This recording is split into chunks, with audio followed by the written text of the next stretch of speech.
అందరికీ ప్రైజులండి. ఈరోజు దేవుని వాగ్దానం మన ప్రభు అయిన యేసుక్రీస్తు పేట సమస్తమును గురించి తండ్రి అయిన దేవునికి ఎల్లప్పుడూ కృతజ్ఞతాస్తుతులు చెల్లించుట. ఎఫ్ఎస్సి 5:20. ఫ్రెండ్స్, మన ఆధ్యాత్మిక జీవితంలో ఎన్నో కష్టాలు నష్టాలు వస్తూనే ఉంటాయి. మన ప్రయాణంలో మన ప్రయాణంలో ఎదురవుతున్న ప్రతి సమస్యను కూడా ధైర్యంగా ఎదుర్కోవాలి. ఎంతోమంది సమస్యలు ఎదుర్కొని ధైర్యంగా వెళ్ళగలిగారు కాబట్టి ఈ రోజున వారి జీవితాలు మనకు ఆదర్శంగా నిలబడి ఉన్నాయి. సముద్రంలో సముద్రంలో ఎన్నో ఆటుపోట్లు ఉంటాయి. సముద్రం పైకి లెగిసినప్పుడు ఆ హోరు వినిపిస్తుంది.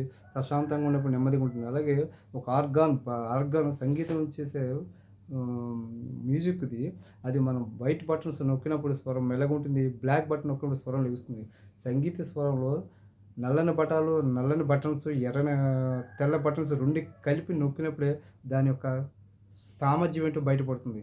అలాగే మన జీవితంలో కూడా వచ్చే ప్రతీది కూడా కష్ట నష్టాలను కూడా దేవుడు మన ఆధ్యాత్మిక జీవితంలో వాటిని అనువదించినప్పుడే మనలో ఉన్న తెలివితేటలు బయటపడుస్తూ ఉంటాయి. మనలో ఒక సామర్థ్యం ఏంటనేది బయటకు తెలుస్తూ ఉంటుంది. ఫ్రెండ్స్, ఇప్పుడు కూడా జీవితంలో ఎదురయ్యే ప్రతి సమస్యని కూడా ఎదుర్కోవడానికి ధైర్యంగా ఒకే ఒక ఆయుధం ప్రార్థన. ఈ ప్రపంచంలో ఉన్న ప్రతి ఏ దేనికి సంబంధించిన మతపరమైన దానికైనా సరే ప్రతి ఒక్కరికి ఉండగలిగేది ఒకటే ఒక ఆయుధం ప్రార్థన. ఈ యొక్క ప్రార్థన మీ జీవితం ప్రతి ఒక్కరికి నిత్యం ఉండాలని చెప్పి అందరినీ కూడా తెలియపరుస్తున్నాను.